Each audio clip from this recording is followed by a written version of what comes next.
जय राधा माधव कुंज बिहारी। राधा माधव कुंज बिहारी। जय गोपी जन वल्लभ गिरिवरधारी। गोपी जन वल्लभ गिरिवरधारी। यशोदनंदन व्रज जन वंदन। यशोदनंदन व्रज जन वंदन। यमुना तीरवनचारि। यमुना तीरवनचारि।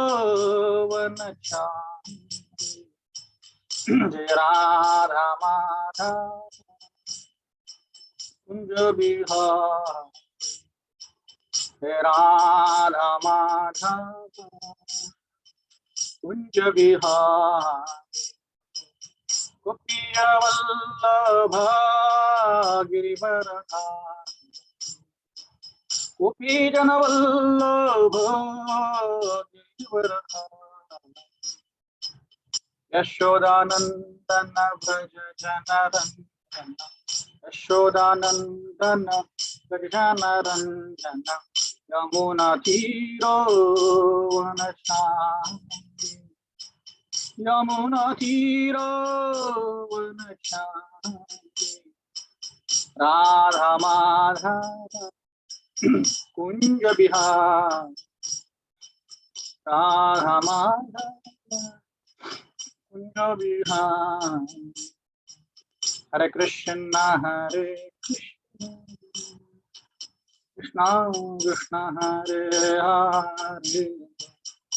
हरे राम राम राम हरे हरे। हरे कृष्ण कृष्ण कृष्ण हरे हरे। हरे राम राम राम हरे हरे। हरे कृष्ण कृष्ण कृष्ण हरे हरे। हरे राम राम राम हरे हरे। हरे कृष्ण कृष्ण कृष्ण हरे हरे। हरे राम राम राम हरे हरे।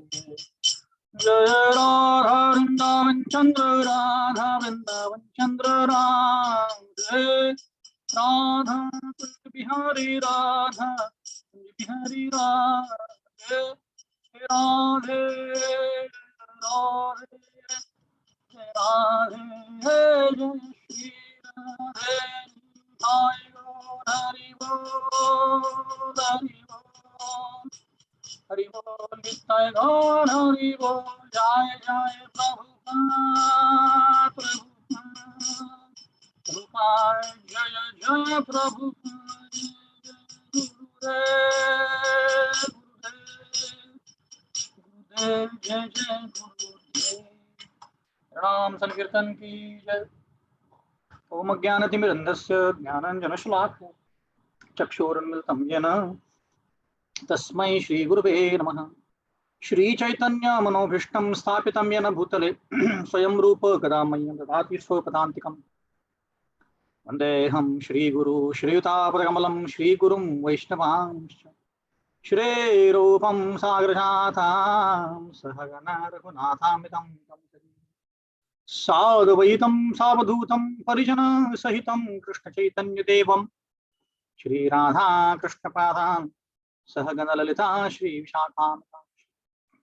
नमो विष्णुपादाय कृष्णप्रेष्ठाय भूतले श्रीमते भक्तिवेदान्त स्वामिने नमस्ते सारस्वते देवे गौरवाणी प्रचारणे निर्विशेष शून्यवादी पाश्चात्य।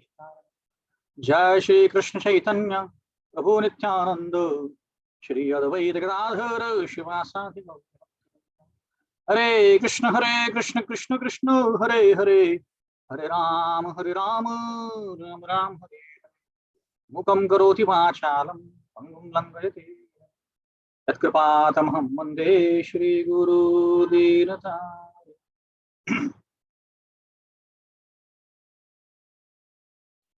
आराध्य भगवान् व्रजेश तद्धाम वृन्दावन रम्या काचिदुपासना व्रजवधू वर्गेण या कल्पिता।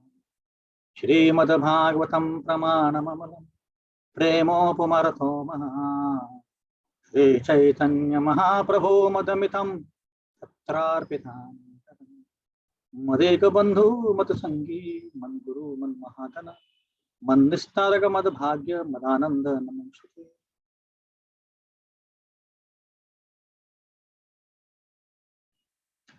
हरे कृष्ण। तो आप सभी का स्वागत है इस गुरुवार के भागवत कक्ष में। तो हम चर्चा कर रहे हैं पहले स्कंद के चौथे अध्याय से नारद मुनि जी का अवतरण। तो इसमें हमने अभी तक चर्चा किया है कि सूत गोस्वामी, शौनक मुनि और जो बाकी अलग अलग साधु लोग हैं जो बैठे हैं नैमिषारण्य में, उनके प्रश्न का उत्तर दे रहे हैं।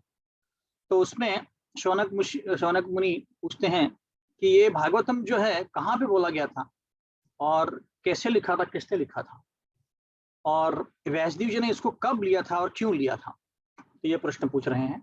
तो उसके बाद फिर सुखदेव गोस्वामी का वर्णन आता है कि कैसे वो उच्च कोटि के भक्त थे और बिना कपड़ों के वो घूमते थे, बिना कोई कुछ भी लगे बिल्कुल घूमते थे। और फिर व्यासदेव जी का वर्णन आता है कि व्यासदेव जी ने कैसे इस भागवतम का और वेदों का निर्माण करना चालू कर दिया। परीक्षित महाराज और सुखदेव गोस्वामी के वर्णन के बाद अभी व्यासदेव जी का वर्णन हो रहा है, उन्होंने कैसे ये सारे वेदों का रचना किया। हाँ, तो जो व्यासदेव जी थे वो उन्होंने सारे वेदों को अलग अलग रूपों में बांटा है, और हमने उसमें चर्चा किया था कि श्रुति अलग होता है, स्मृति अलग होता है, पुराण, इतिहास, उपनिषद, इतिहास, ऐसे करके बहुत सारे अलग अलग डिविजन्स किए उन्होंने। और फिर हमने चर्चा किया था कि कैसे इन अलग अलग वेदों को अलग अलग ऋषि मुनियों ने उसको ले लिया आगे प्रचार करने के लिए। जैसे पहले ऋषि ने ऋग्वेद लिया, फिर जैमिनी ऋषि ने सामवेद लिया, और वैशंपायन ने फिर यजुर्वेद लिया। तो ऐसे अलग अलग वेदों का उन्होंने कंट्रोल ले लिया और उन्होंने उनको उसका जो प्रचार करना चालू कर दिया। तो यहाँ तक हमने चर्चा किया था कि वेद व्यास ने ये अलग अलग वेदों का निर्माण इसीलिए किया ताकि लोगों तक ये जो वेदों का जो मैसेज है, जो उसकी जो सीख है वो सब तक पहुंच सके। ये उनका मेन उद्देश्य था। तो अभी इसके बाद उन्होंने क्या किया, जब उन्होंने सारे वेदों की रचना की, पुराण लिखे, इतिहास लिखे, उपनिषद लिखे, तो उन्होंने फिर एक बहुत बड़ा काव्य लिखा जिसको हम महाभारत के नाम से जानते हैं। तो पिछली बार हमने चर्चा किया था कि कैसे अलग अलग गर्भधारण संस्कार और वैसे 16 संस्कार होते हैं। तो इसमें से एक होता है गर्भधारण संस्कार, जो कि बच्चों को, माता को गर्भवती होने के पहले भी उसको दिया जाता है। तो अलग अलग संस्कार इसलिए है ताकि अलग अलग प्रकार के लोग हैं जिनको ब्राह्मण के स्तर पर लाया जा सके।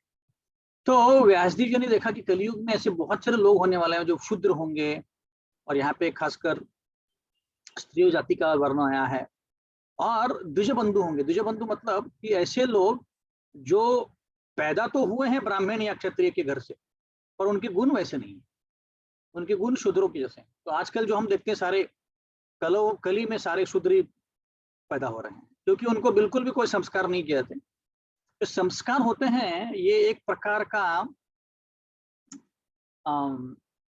एक रचना की गई है ताकि वो उस व्यक्ति में वो अच्छे गुण आ सके और वो व्यक्ति अच्छा अपना जीवन बिता सके। ऐसा वो उसका संस्कार का एक परिभाषा है। तो कलयुग में हम देखते हैं कि लोगों को बिल्कुल भी कोई संस्कार नहीं है, इसके कारण सब गिर नीचे शूद्र जैसे हो गए।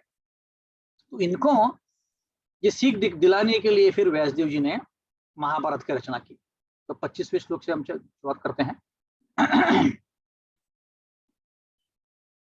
स्त्री शूद्र द्विजबंधूनां त्रीना श्रुति गोचरा कर्म श्रेयसी मूढ़ानां श्रेय एवं भवेदिह इति भारतमाख्यानां कृपया मुनिना कृतम। तो दया के रूप में व्यासदेव जी ने क्या किया, इस महाभारत का निर्माण किया, जो स्त्री, शूद्र और द्विजबंधु जैसे लोगों के लिए किया था। तो इसको हमने काफी विस्तार में चर्चा किया था पिछली बार कि द्विजबंधु कौन होते हैं, गर्भधारण संस्कार क्या होता है, और 16 अलग अलग प्रकार के संस्कार होते हैं। इसके बारे में हमने काफी विस्तार में पिछली बार चर्चा किया है। आगे बढ़ते हैं। एवं प्रवृत्तस्य सदा भूतानां श्रेयसी द्विजा सर्वात्मकेनापि यदा नातुश्चद हृदयं दत्त। अभी इतनी सारी रचना करने के बावजूद, बहुत सारे वेद लिखे, वेदों में 1 लाख श्लोक है, मतलब बहुत सारे श्लोक लिखे उन्होंने। अब इतना सब कुछ करने के बावजूद, महाभारत लिखने के बावजूद, महाभारत के अंदर भगवद गीता लिखने के बावजूद, उनका जो मन था बिल्कुल संतुष्ट नहीं था। बिल्कुल उनमें से बिल्कुल ऐसा लग नहीं रहा था कि कुछ किया है मैंने, कुछ अच्छा काम किया है। मन बिल्कुल विचलित था कि नहीं, कुछ अच्छा नहीं लग रहा है। तो यहाँ पे वर्णन किया जाता है, और इसके आगे भी अभी एक पूरा अध्याय इसके ऊपर रहेगा, कि जितने हम भगवान से दूर भागेंगे, भगवान की स्तुति करने के बजाय हम जितनी भौतिक चीजों में आसक्त रहेंगे, उतना हमारा हृदय जो है खाली रहेगा, उतना हमारे हृदय में बिल्कुल भी कोई प्रेम की उत्पत्ति नहीं रहेगी, और हमें ऐसा लगेगा कुछ हो नहीं रहा है, कुछ एम्प्टी जैसा लग रहा है, खाली खाली लग रहा है। यानी बहुत लोगों को ऐसी भावना आती है। जैसे मुझे याद है कि बचपन में जब भी मैं अकेले होता था, तो मुझे ऐसे फीलिंग आता था कि मैं कौन हूँ, और मुझको मैं खुद से बाहर जाके, शरीर के बाहर से जाके मैं देख रहा हूँ, ऐसा लगता था, है ना। तो इसका मतलब है कि मुझे लगता था कि पता नहीं मैं कौन हूँ और मैं क्या कर रहा हूँ यहाँ। तो ये ऐसा फीलिंग व्यासदेव जी को आ रहा था कि उनको एम्प्टी लग रहा था, कुछ खाली खाली लग रहा था, कुछ ठीक नहीं लग रहा था। तो उसका कारण क्या है, वो भी जानने का प्रयत्न करेंगे। नाति प्रसिद्ध हृदय सरस्वत्या सते शुचौ वितर्कयन् विविक्तस्थ इदं चोवाच धर्मवित्। हृदय में असंतोष था, और वो सोच रहे थे कि पता नहीं ऐसा क्यों हो रहा है। कई बार ऐसा होता है ना कि हम लोग, तबीयत ठीक नहीं है या मन ठीक नहीं है, तो हम सोचने लग जाते हैं, पता नहीं क्या हो रहा है, क्यों हो गया ऐसे, मैंने किसी के साथ अपमान किया क्या, किसी के साथ मेरा झगड़ा हुआ क्या। तो ये सोचने के लिए वो व्यक्ति मजबूर होता है। वैसे ही वैसे ही सोच रहे कि मैं अभी हृदय में बिल्कुल भी संतुष्ट नहीं हूं, तो क्या कारण हो सकता है। और व्यासदेव जी मतलब कृष्ण भगवान खुद ही हैं, तो वो कैसे भला संतुष्ट हो सकता, असंतुष्ट हो सकता। तो इसलिए वो सोचने लग गए कि पता नहीं क्या है, क्या कारण हो सकता है, क्यों मैं ऐसे। और उनको सारे धर्मों का सार पता था, सारे वेदों का सार पता था, और सारे वेदों की रचना उन्होंने की थी, तो भला उनको फिर क्यों ऐसा खाली खाली लगना चाहिए, ये सोच रहे हैं। धृतव्रतेन ही मया छंदांसी गुरुवोग्य मानिता निर्व्यालिकेन गृहीतं चानुशासनम भारत व्यपदेशेन ही आम्नायार्थश्च प्रदर्शित दृश्यते यत् धर्माधि स्त्री शूद्राभिर अपि उत। मैंने, अब व्यासदेव जी ने जब सारे वेदों की रचना की, ऐसे नहीं कि कहीं थोड़ा टाइम पास करते थे, थोड़ा रचना करते थे, फिर थोड़ा टीवी देखते थे, ऐसा नहीं। वो बद्रिक आश्रम में बैठ के टोटली फोकस करके, भगवान के ऊपर ध्यान करके उन्होंने रचना की। ऐसे नहीं कि साइड बाय साइड काम चल रहा था उनका, नो।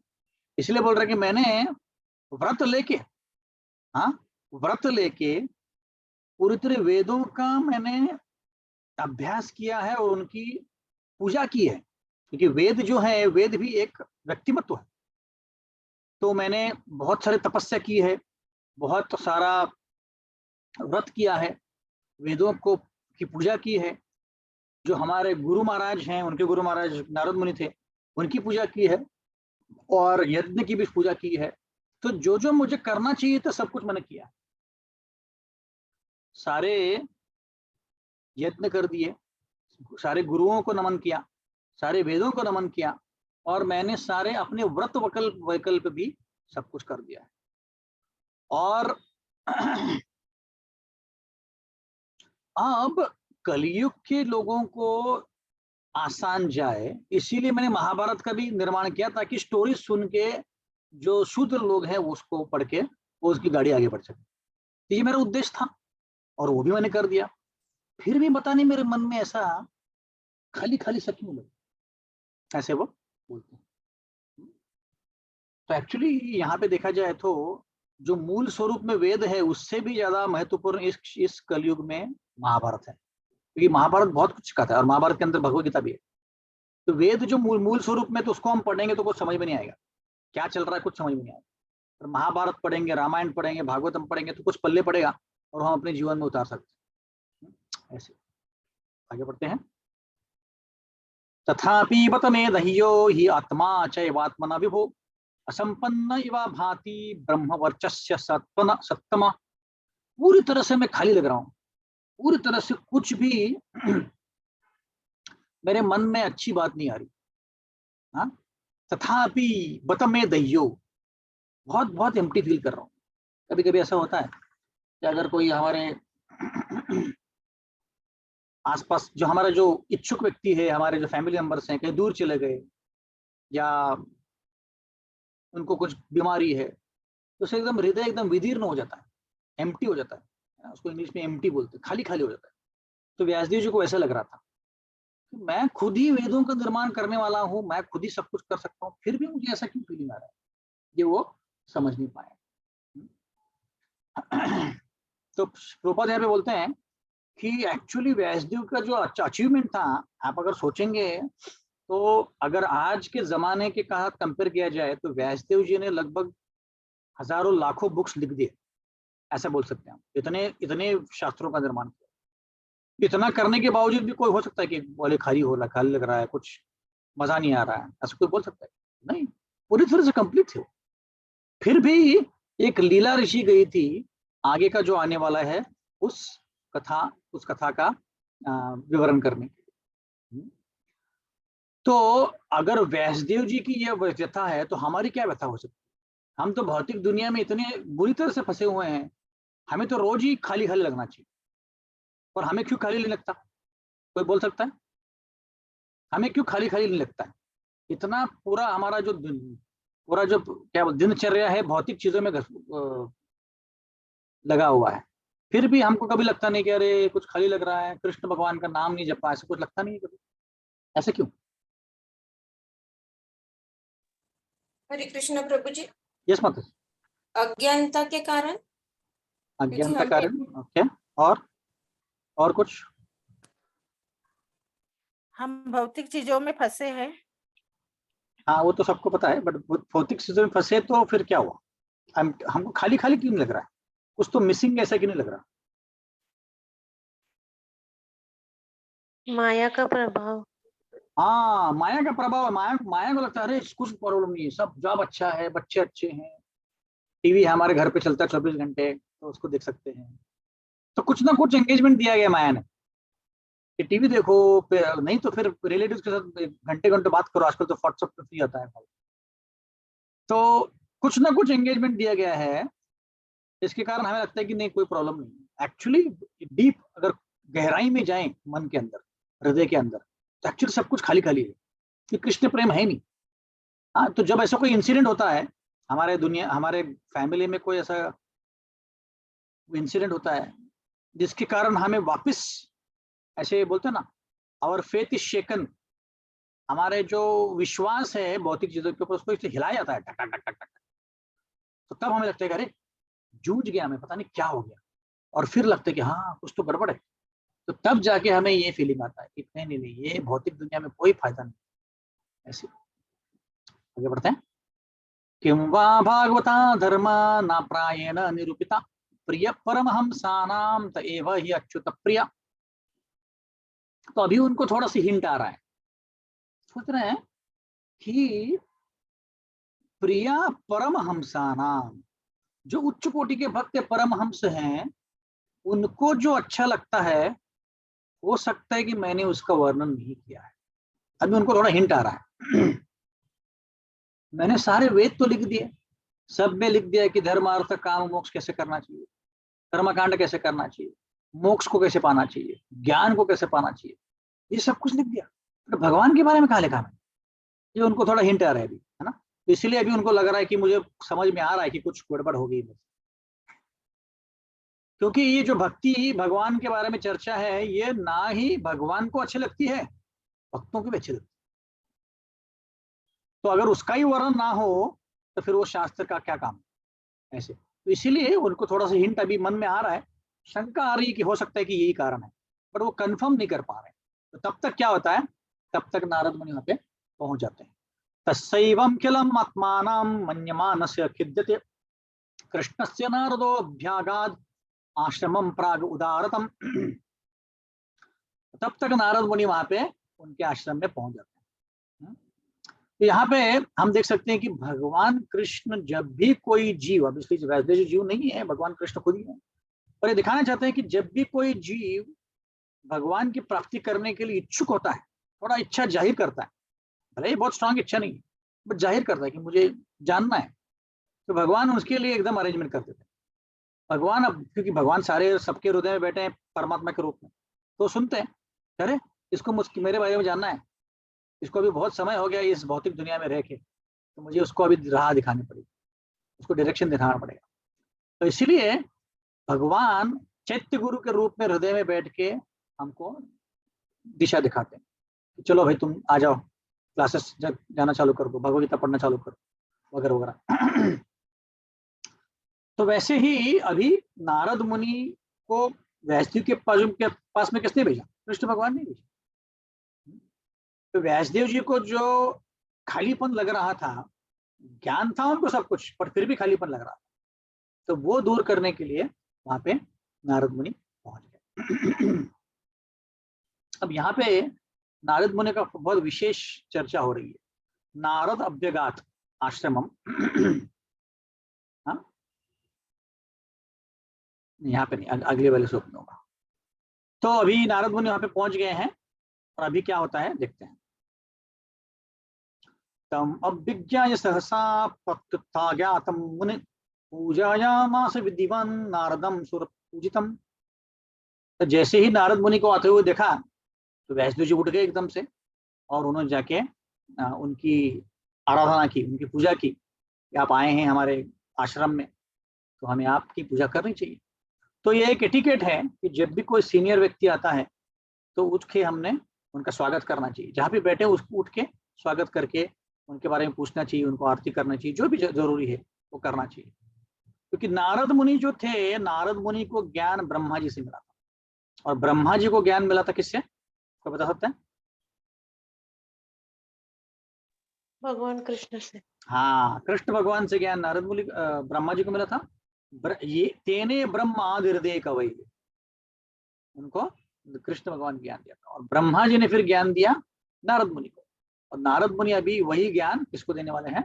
व्यासदेव जी को। तो यहाँ पे ये चैप्टर खत्म होता है, चौथा 5वें अध्याय को हम चर्चा आरंभ करेंगे। तो अभी नारद मुनि क्या बोलने वाले इसके बारे में चर्चा होगी। सुतुवाच अतक्कम सुखम आसीन उपासीनम बृहच्छव देवर्षि प्राह विस्पर्शिम वीणा पानी समाय इव।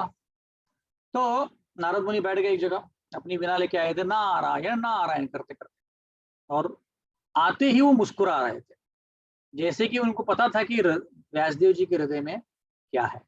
वो जानते थे नारद मुनि लगभग कृष्ण भगवान ही है। शुद्ध भक्त जो होते हैं उनके पास कृष्ण भगवान जितनी ही शक्ति होती है। जैसे हम देखते हैं कि नल कुबेर और मणिग्रीव, वो कुबेर के लोक में बैठ के एक तालाब में नहा रहे थे नंगे, और उनके साथ कई सारी स्त्रियां थी। तो जब नारद मुनि आए, क्योंकि वो मदमस्त थे, वो उठे नहीं, बिल्कुल कपड़े उपड़े पहने ही नहीं उन्होंने, बट उन स्त्रियों ने कपड़े पहन लिए।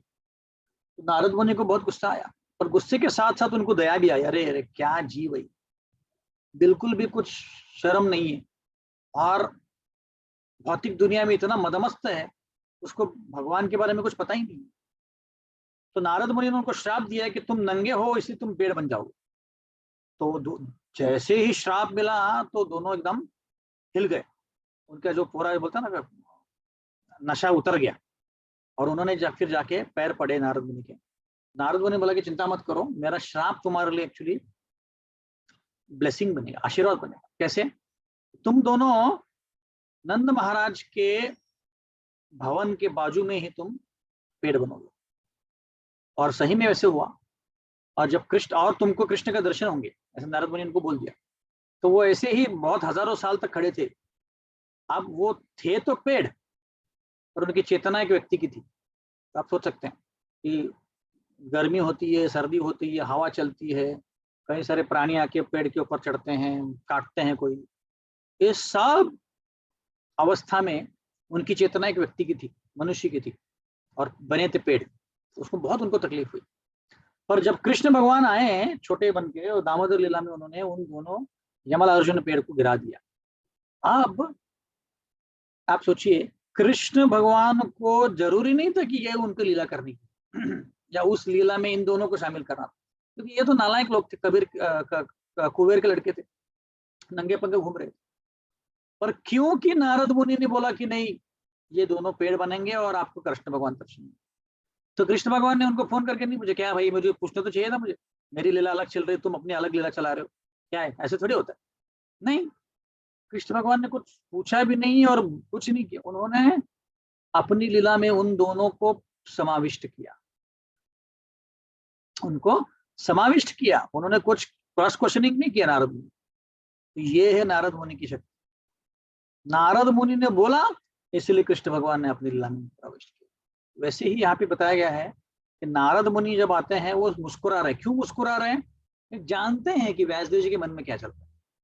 व्यासदेव जी इतने जो खट्टू है, इतने जो मन में बिल्कुल भी उनके खुशी नहीं है, वो बिल्कुल जानते हैं। वो आते ही उन्होंने पूरा उनका पोस्टमार्टम कर लिया और वो समझ गए।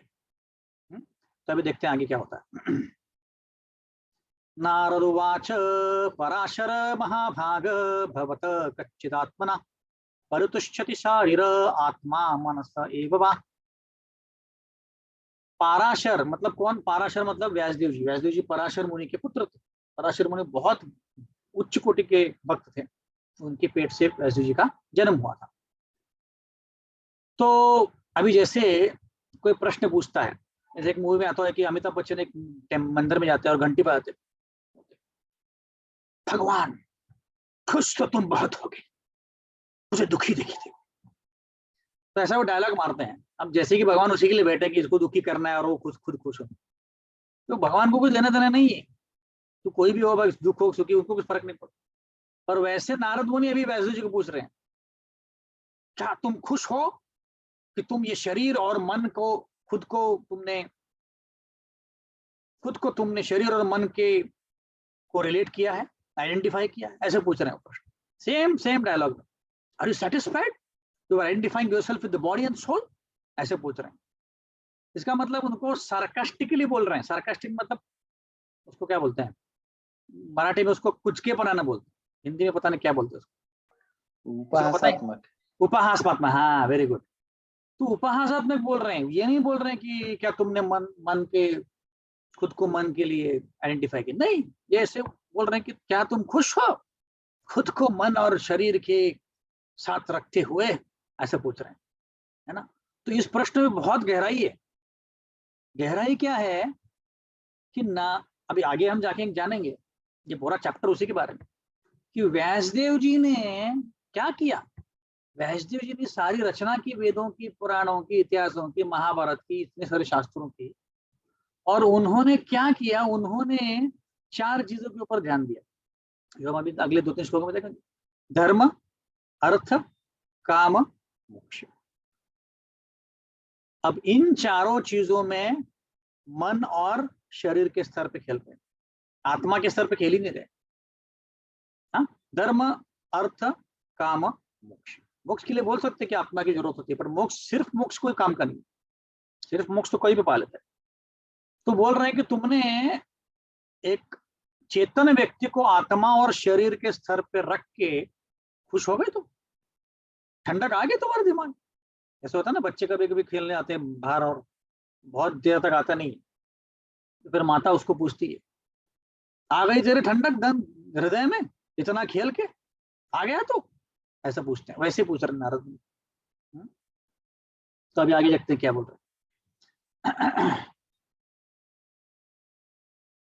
जिज्ञासितं सुसंबन्नम अपि ते महदद्भुतम कृतवान भारतम यस्त्वं सर्वार्थ परिभ्रमितम।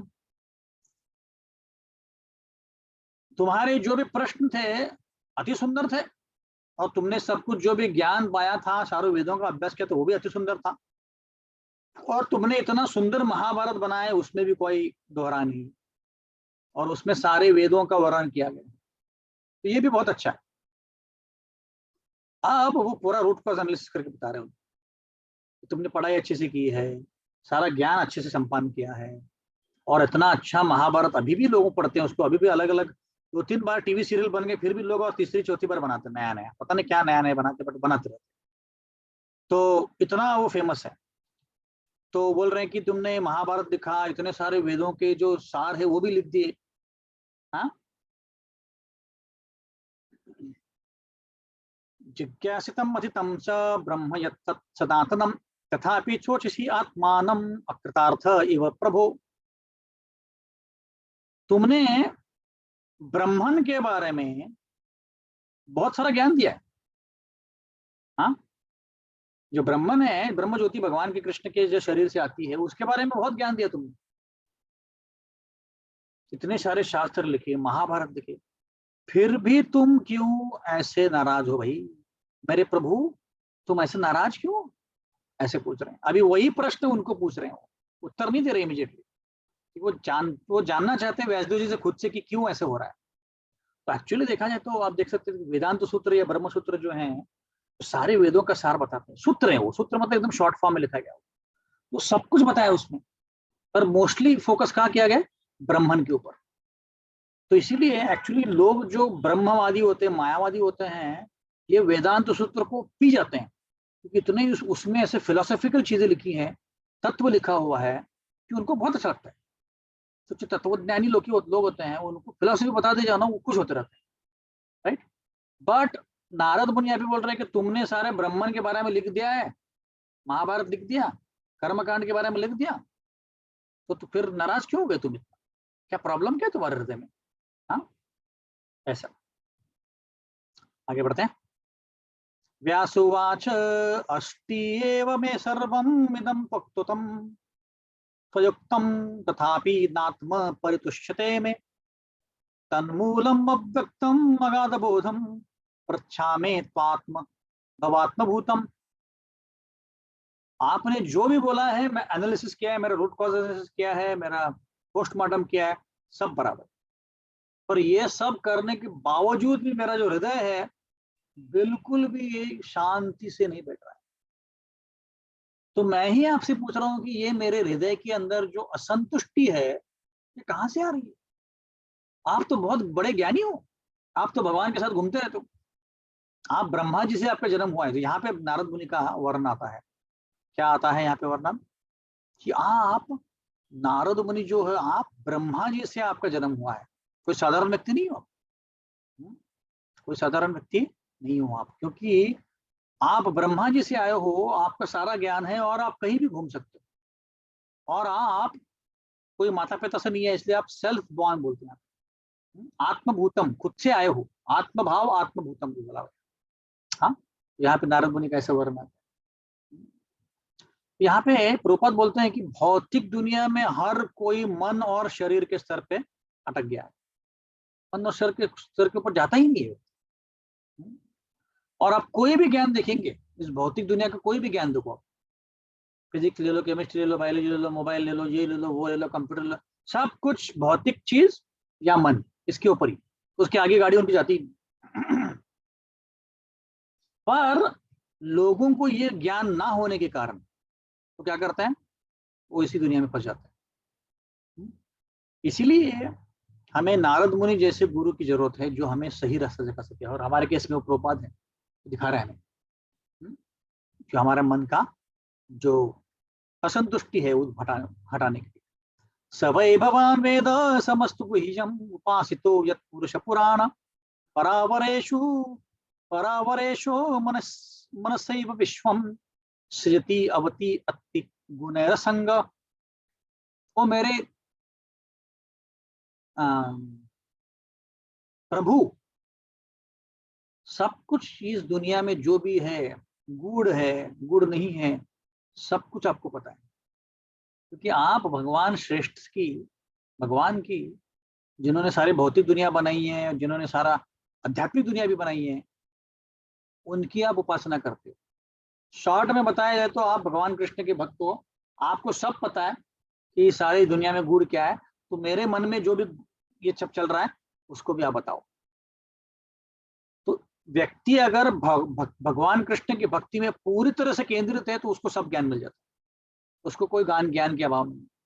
और इस दुनिया का ज्ञान लेंगे तो भगवान का ज्ञान नहीं है तो कुछ फायदा नहीं। तो इसलिए नारद मुनि को बोल रहे हैं कि आपको तो सब कुछ ज्ञान है, और वो ऐसे ही फ्लैटरिंग करने के लिए, मतलब या बटरिंग करने के लिए नहीं बोल रहे, उनको पता है कि नारद मुनि को सब कुछ ज्ञान है, आगे क्या होने वाला है, पीछे क्या हुआ, सब पता है उनको, क्योंकि वो शक्ति भगवान से आ रही है, भगवान ने उनको शक्ति दी। हाँ, इसे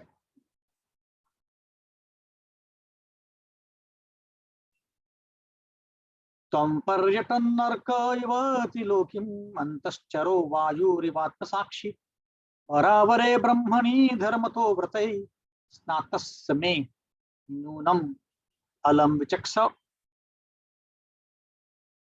जैसे सूर्य है, सूर्य कहीं भी घुस सकता है ना, कोई भी घर के अंदर, कोई भी इमारत के अंदर, कहीं भी घुस सकता है, क्योंकि उसके सूर्य की किरणें। वैसी जो हवा होती है, हवा को कोई रोक नहीं सकता है। अब हवा बोला तो मैं इसलिए हंसा क्योंकि पिछले एक हफ्ते से हवा ने मुझे परेशान करके रखा था। अब शरीर के अंदर हवा है, बाहर भी हवा है, और शरीर के अंदर के हवा ने परेशान करके रखा। हवा ज्यादा हो जाए तो भी प्रॉब्लम, कम है तो भी प्रॉब्लम, बैलेंस नहीं है तो भी प्रॉब्लम। इसका तात्पर्य क्या है कि हवा सब जगह है ना। तो और एक शरीर कितना हवा निकाल सकता है, मैं उस समय समझ में आया 4-5 दिन पहले कि इतना सा शरीर और इतना हवा निकाल रहा है। तो कहने का तात्पर्य क्या बोल रहे हैं यहाँ पे नारद मुनि को व्यासदेव जी, कि जैसे सूर्य की किरणें सभी जगह बिखरी होती है, हवा जो है कहीं भी पहुंच सकती है, वैसे आप अपनी वीणा लेके कहीं भी जा सकते हो। आप यहाँ पे देखिए, अभी एक्चुअली उनको परमात्मा के कंपैरिजन में बता रहे हो। कहाँ पे श्लोक है ये? हाँ, अंतश्चारो वायुर इवात्म साक्षी। बोल रहे हैं कि जैसे परमात्मा होता है, परमात्मा को सब पता होता है, परमात्मा का सब पता है कि अभी क्लास में कौन ध्यान दे रहा है, कौन टाइम पास कर रहा है, इधर उधर देख रहा है, सब पता है परमात्मा, है ना। हमारे मन में क्या चल रहा है सब पता है परमात्मा। तो वैसे ही वो बोल रहे हैं यहाँ पे अभी कि जैसे परमात्मा सभी व्यापी है, सब जगह है, कण कण में भी, अंधांतरस्थ परमाणु चयंत, और इसीलिए परमात्मा को सब पता है, वैसे ही आप हर जगह जा सकते हैं। नारद मुनि को कोई रिस्ट्रिक्शन नहीं है, वो नरक में भी जा सकते हैं, गोलोक में भी जा सकते हैं, वैकुंठ में भी जा सकते हैं, हर जगह जा सकते हैं। No restriction, no restriction. हमारे को कैसा रिस्ट्रिक्शन है, अभी यहाँ से अमेरिका भी जाना है तो वीजा लगता है, यूके जाना है तो भी वीजा लगता है। उनको कोई वीजा की जरूरत नहीं है, वो डायरेक्टली पहुंच जाता है, उनका अनलिमिटेड वीजा है सब जगह जाने के लिए, you can go anywhere. Actually ऐसे कोई वैकुंठ भी नहीं जा सकता, वैकुंठ भी जाना इतना आसान नहीं है, बहुत दूर है पहले तो। और नारद मुनि सब जगह पहुंच जाते हैं क्योंकि उनको उतना शक्ति भगवान ने दिया हुआ। तो बोल रहे हैं कि जैसे परमात्मा होता है उसको सब पता होता है क्योंकि वो सारे जीवों के अंदर है, वैसे ही आप हैं, आप सब जगह पहुंच जाते हैं और आप सर्वव्यापी हो, सब कुछ आप जानते हो। तो ये एक्चुअली देखा है तो भगवान के स्तर पे लाके रख रहे हैं व्यासदेव जी, किसको? नारद मुनि। एक तरह से सही भी है वो, क्योंकि भगवान के जो भक्त होते हैं उनको भगवान के जैसी शक्ति मिलती। एक बार जब शिला प्रभुपाद अपना शरीर त्यागने वाले थे, एकदम अंतिम समय आ रहा था, सर प्रभुपाद कुछ खा भी नहीं रहे थे, पी नहीं रहे थे, थोड़ा थोड़ा जूस पी रहे थे।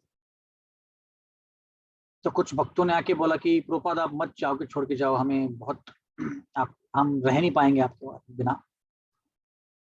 तो प्रभुपाद ने बोला कि आप प्रार्थना करेंगे तो कृष्ण हो सकता है कि सोचें इसके बारे में। तो एक ग्रुप बोल रहा था कि नहीं, प्रभुपाद को बहुत तकलीफ हो रही तो इसलिए हमने प्रार्थना नहीं करनी चाहिए, और एक ग्रुप बोल रहा था कि नहीं प्रार्थना हमने करनी चाहिए। तो एक दिन एक भक्त आए, उन्होंने पूछा कि प्रभुपाद हमने प्रार्थना करनी चाहिए कि नहीं करनी चाहिए।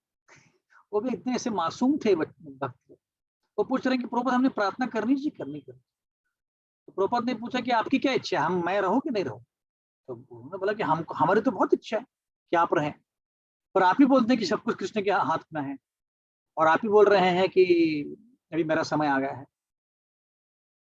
तो प्रभुपाद ने बोला कि दैट इज करेक्ट, मतलब ये भगवान की इच्छा है, ये सही है, और मुझे भी जाना ये भी सही है। तो फिर जिन भक्तों ने बोला फिर हम प्रार्थना करें कि ना करें, क्या लगता है। उन्होंने बोला अगर आप प्रार्थना करेंगे तो कृष्ण मुझ पे छोड़ दें कि देखो भाई प्रभुपाद आपको रहना है तो रहो, आना है तो आ जाओ। No, it is not mandatory. भगवान शुद्ध भक्त के लिए मृत्यु भी मैंडेटरी नहीं करते हैं। तो जब भक्तों को पता चले कि अरे बाप रे ऐसे चलता है क्या, ये इमीडिएटली सब गए और 24 घंटों कीर्तन करना चालू। कहने का तात्पर्य क्या है कि शिला प्रभुपाद जैसे शुद्ध भक्तों के हाथ में भगवान अनगिनत शक्ति देते हैं, अनगिनत शक्ति। एक बार पहला पहला कपल जो था, या ऐसे बोल सकते कि पहला भक्त जो इस्कॉन में गुजर गया, शरीर छोड़ गया, तो उसकी उनकी पत्नी बहुत रो रही थी, उनके बच्चे रो रहे थे। तो प्रभुपाद ने बोला कि don't worry, he has gone back to Godhead, ऐसे बोला। तो बाद में फिर जो बाकी श्रेष्ठ भक्त थे, जो सीनियर भक्त थे, उन्होंने कहा प्रभुपाद आप क्या सही बोलना चाहते थे कि वो लोग चले गए, वो तो भक्त बने हुए 1-2 साल ही हुए तो आपने ऐसे क्यों बोला। तो प्रभुपाद ने बोला कि ये सही बात है कि वो गोलोक जाने लायक नहीं है। तो सबको लगे कि हाँ, इसलिए फिर प्रभुपाद ने ऐसे ही बोल दिया होगा। तो प्रभुपाद 2 मिनट के लिए रुके और बोले but I made a special recommendation to Krishna and he is agreed. मैंने विशेष प्रतिज्ञा, विशेष क्या बोलता है, रिक्वेस्ट रखा है भगवान कृष्ण के सामने, और उन्होंने मान लिया। तो ये होता है शुद्ध भक्त। शुद्ध भक्त की बात भगवान कृष्ण मानते हैं, और भगवान कृष्ण उनके हाथ में इतनी सारी शक्ति देते हैं कि कोई इमेजिन नहीं कर सकता। तो हमारा जो होप है, हाँ, ये इसी के ऊपर टिका हुआ है। हमारी कोई क्वालिफिकेशन नहीं, हम कितना भक्ति करेंगे, क्या करेंगे, इतनी भौतिक दुनिया में हम फंसे हुए हैं, हृदय में इतनी गंदगी है, हम 16 माला अच्छे ध्यान पूर्वक नहीं कर सकते। मेरी बात कर रहा हूँ, आप लोग करते होंगे, बट मैं नहीं कर पाता हूँ, है ना। और बीमार गिरते हैं तो सब कुछ छोड़ देते हैं, जैसे तैसे 16 माला कर लो। तो ये प्रॉब्लम्स में कहाँ से गोलोक जा पाएंगे हम। पर अगर हम प्रभुपाद को खुश करेंगे, कैसे खुश कर सकते हैं उनको, उनके इंस्ट्रक्शंस फॉलो करके, उनकी जो किताबें हैं वो डिस्ट्रीब्यूट करके। अगर ऐसे करेंगे तो प्रभुपाद बोलेंगे यस, ये मेरा भक्त ना, इसने बहुत सारी किताबें वितरण करने का प्रयत्न, तो वो रिकमेंडेशन दे देंगे कृष्ण को। और जब हम जाएंगे उधर वैकुंठ में या गोलोक में, तो लेटर दिखाएंगे हम कि प्रभुपाद ने भेजा हमें, तो अंदर भेज देंगे। हम खुद जाएंगे तो बोलेंगे अरे कौन आया ना, लग जाओ ऐसे, हमको हकाल देंगे वहां से। तो ये शक्ति है शुद्ध भक्त। शुद्ध भक्त जो होता है उसमें अपरंपार शक्ति होती है भगवान कृष्ण की जितनी, वो पर दिखाता नहीं शक्ति। आप सोचिए, इतने सारे हिप्पीज थे यूएस में, उनको भक्त बनाना मतलब मजाक थोड़ी है। हम लोग यहाँ पे जो पायस लोग हैं उनको सर पीट पीट के भगवदगीता सिखा रहे हैं, फिर भी इतने सारे भक्त नहीं बन पाते। और ये जो है हिप्पी, उनको पता ही नहीं किया मतलब कृष्ण क्या होता है। जैसे श्याम सुंदर करके एक भक्त था, तो वो जो जगन्नाथ बलदेव सुभद्रा का जो मूर्ति बना रहा था, और प्रभुपाद ने जाके एक बार देखा, सिगरेट पी रहा है और बलदेव की ऊपर सिगरेट रख के कार्विंग कर रहा है। तो प्रभुपाद ने बोला कि अरे कम से कम वो कार्विंग करते टाइम तो छोड़ो उसको, सिगरेट को। प्रभुपाद ने ये नहीं बोला कि क्या कर रहा था मैं, ऐसा नहीं, उनको पता था कि उनको धीरे धीरे लाना है। तो ऐसे सारे लोगों को वो भक्ति में लाते थे। अफ्रीका में एक बार गए थे प्रभुपाद, क्लास दे रहे थे, बीच बीच में लोग मक्खी मार के खाते थे, मक्खी को मारते थे और खा देते। तो एकदम हैरान हो गए वो। तो वहां के लिए उन्होंने 4 रेगुलेटरी प्रिंसिपल्स बदल दिया, 5वां डाल दिया उसमें। No meditating, no intoxication, no gambling, no illicit sex and no मक्खी ईटिंग, ऐसा बोल दिया। क्लास दे रहे थे एक दिन, और फिर दूसरे दिन सुबह उठ के देखा तो उनके कपड़े गायब थे प्रभुपाद के। ढूंढा तो मिला ही नहीं कुछ कपड़े। तो जो भी था वो पहन के आ गए क्लास में, देखा तो 2-3 भक्त उनके कपड़े पहन के बैठे हैं, प्रभुपाद के सन्यासी कपड़े पहन के बैठे। प्रभुपाद ने बोला अरे बाबा ऐसे नहीं करते हैं। तो उन्होंने बोला हाँ क्या, हमें क्या पता, जो दिखे कपड़े हम पहन के आ गए। तो ऐसे ऐसे लोगों को प्रचार किया प्रभुपाद। एक बार प्रभुपाद गए थे कहीं, एक भक्त उनको लेके गए थे कोई पार्क में, ऐसे बहुत दूर था, सिटी से बहुत दूर था, 40-50 मील था, और जंगल जैसा था। तो वहां पे फिर बोला कि अभी ऑडियंस आएगी प्रभुपाद, आप बैठ जाइए। तो प्रभुपाद आंखें बंद करके बैठे, आज जय राधा माधव कर रहे हैं। अब सोचिए हमारे साथ तो पता नहीं क्या होता। जय राधा माधव किया, पूरा कीर्तन हो गया, और आखिर प्रभुपाद ने आंखें खोल दी। देखा तो क्या, सामने 40-50 युवक युवतियां नंगे बैठी। तो हम होते तो पता नहीं आंखें बंद करते कि भाग जाते, पता नहीं क्या करते। पर प्रभुपाद को कुछ फर्क नहीं पड़ा। प्रभुपाद ने बोला don't you feel free by removing your clothes. आपको कपड़े खोलने के बाद, निकालने के बाद एकदम फ्री लगता है ना? तो सबने बोला यस यस यस, हमको फ्री लगता है। तो सोचो कि तुम्हारा ये जो शरीर है उसको फ्री करोगे तो कैसे लगेगा। तो चैंटिंग करोगे तो तुम्हारा शरीर भी फ्री हो जाएगा। सब लोग एकदम इंस्पायर हो गए, बोले यस यस यस, हम चैंटिंग करने के लिए रेडी। तो ऐसे ऐसे प्रचार किया है शिला प्रभुपाद ने, ऐसे ऐसे लोगों के सामने भी बिल्कुल विचलित नहीं हुए। तो ये होते हैं शुद्ध भक्त। तो यहाँ पे नारद मुनि का वर्णन किया गया कि इतने शुद्ध भक्त थे वो, तो उनके पास बहुत शक्ति थी। एज गुड एज भगवान बोल सकते, एज गुड एज भगवान। साक्षात हरित्वेन समस्त शास्त्र, शास्त्र बोलते हैं कि जो गुरु होते हैं लगभग भगवान ही होते हैं, भगवान नहीं होते बट लगभग भगवान होते। तो ये यहाँ पे दिखाना चाहते हैं। अभी नारद मुनि अपना एनालिसिस बताएंगे। श्री नारद वाच भवतानुदित प्रायं यशो भगवतो बलम ये नैवासौ न तुष्यते मन्ये तद्दर्शनम किलम। अब वो उत्तर दे रहे हैं। नारद मुनि बता रहे हैं कि आपने भगवान के, अभी डायरेक्टली बता रहे हैं, उधर उधर घुमा नहीं रहे, आपने भगवान की स्तुति करने वाली जो भी कथाएं हैं उनका वर्णन किया नहीं है। ऐसा तत्व, ऐसा तत्वज्ञान जहां पे भगवान कृष्ण के स्वरूप की ग्लोरिफिकेशन ना हो तो कुछ काम करने। तो यहाँ पे भी डायरेक्ट उत्तर दे दिया नारद मुनि कि आपने कृष्ण भगवान के बारे में बिल्कुल भी कुछ भी नहीं लिखा है उनकी स्तुति। आपने सारे वेदों को लिख दिया, महाभारत लिख दिया, ये लिख दिया, वो लिख दिया, पर कृष्ण के बारे में कितना लिखा है? बहुत कम लिखा है। इसलिए बोल रहे हैं कि ये आपके मूल असंतुष्टि का कारण है।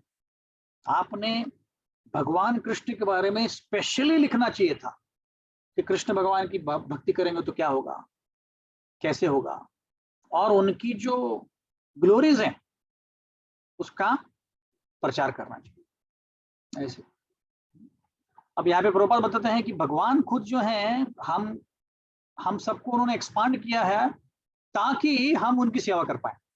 यहाँ पे लिखा है Lord has expanded himself as living being in order to accept loving service from them and this alone can satisfy both the Lord and the living beings. अब ये जो मूल स्वरूप है कि जीवेर स्वरूप है कृष्ण नित्यदास, जीव जो है कृष्ण का नित्य दास है, इस कॉन्सेप्शन को, इस तत्व को छोड़ के बाकी ध्यान देंगे उसका क्या फायदा। मैं आपको बहुत अच्छा ज्ञान दे सकता हूँ कि कैसे आप मिलियनर बन सकते हो, कैसे खुश रह सकते हो, कैसे सुबह जल्दी उठ सकते हो, कैसे किताबें पढ़ सकते हो, पर यह ज्ञान नहीं दिया कि आप कृष्ण के दास हो, तो फायदा क्या उसका? कृष्ण की भक्ति करनी है, वो ज्ञान ही नहीं देते तो फायदा क्या उसका? तो इसलिए बोल रहे हैं कि जीवेर स्वरूप है कृष्ण नित्य दास, ये मूल स्वरूप में तत्व ज्ञान है। उसको छोड़ के बाकी सब बता दिया आपने, उसका फायदा क्या? कुछ फायदा नहीं। इतने सारे आपने वेद लिख दिए, पुराण लिख दिए, इतिहास लिख दिए, ईशोपनिषद लिख दिए, उपनिषद लिख दिए, पर बताया नहीं कि कृष्ण भगवान मूल स्वरूप में सबके मास्टर हैं। फिर फायदा क्या है? ये बता रहे हैं। ओके, अभी अगला श्लोक लिख लेते हैं फिर खत्म करते हैं। यथा धर्माद्यस्य चार्थ मुनि वर्यानुकीर्तिता न तथा वासुदेवस्य महिमा ही अनुवर्णिता। आपने 4 प्रिंसिपल धर्म अर्थ काम मोक्ष इसके बारे में बहुत कुछ लिख दिया है, पर आपने भगवान की स्तुति बिल्कुल नहीं की है। तो फिर अभी इन दोनों के बीच में संवाद चल रहा है। व्यासदेव बोल रहे हैं अरे मैंने वेदांत सूत्र से देखो, वेदांत सूत्र मतलब पूरे अध्यात्म के बारे में ही है। हाँ, नारद मुनि बोलते नहीं, अध्यात्म के बारे में लिखा है पर कृष्ण के बारे में नहीं लिखा, ऐसे बोल रहे हैं। फिर व्यासदेव जी बोलते हैं मैंने महाभारत लिखा है।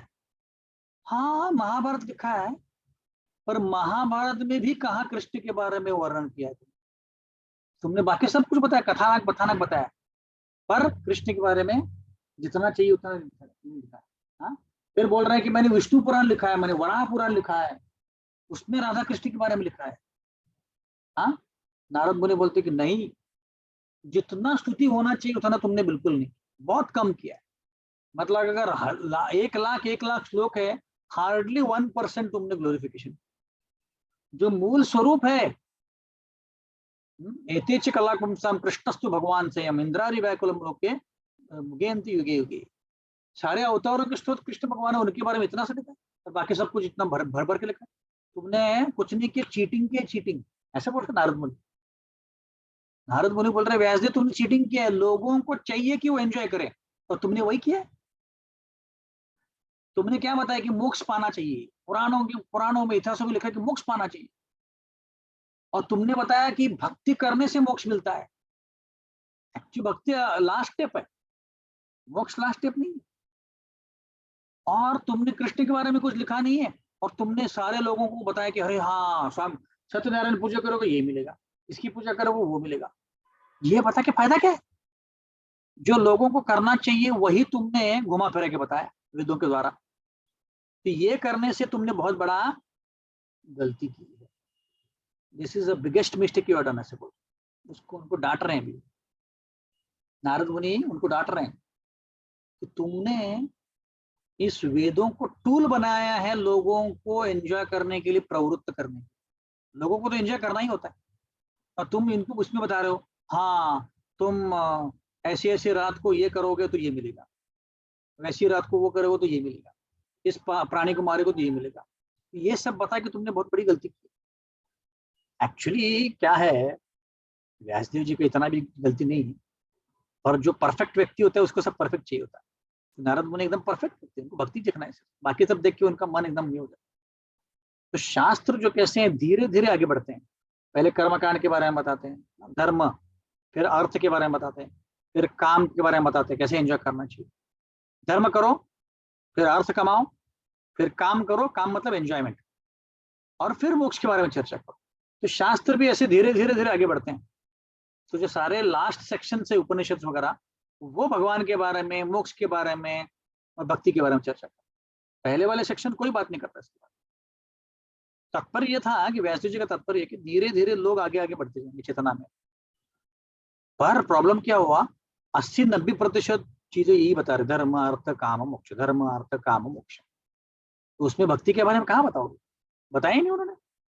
तो इसीलिए नारद मुनि नाराज हो गए, बोले कि नहीं तुमने बिल्कुल भी कृष्ण के बारे में कुछ भी स्तुति की ही नहीं, तो लोग फिर कैसे भक्ति को पकड़ेंगे। हाँ, तो ऐसे ठीक है। तो आज यही विराम देते हैं, अभी इंटरेस्टिंग सेक्शन आ रहा है आगे। तो अभी इसके बाद नारद मुनि क्या बोलते हैं व्यासदेव जी को, और फिर हम उनको कैसे राह दिखाते हैं, इसके बारे में चर्चा हम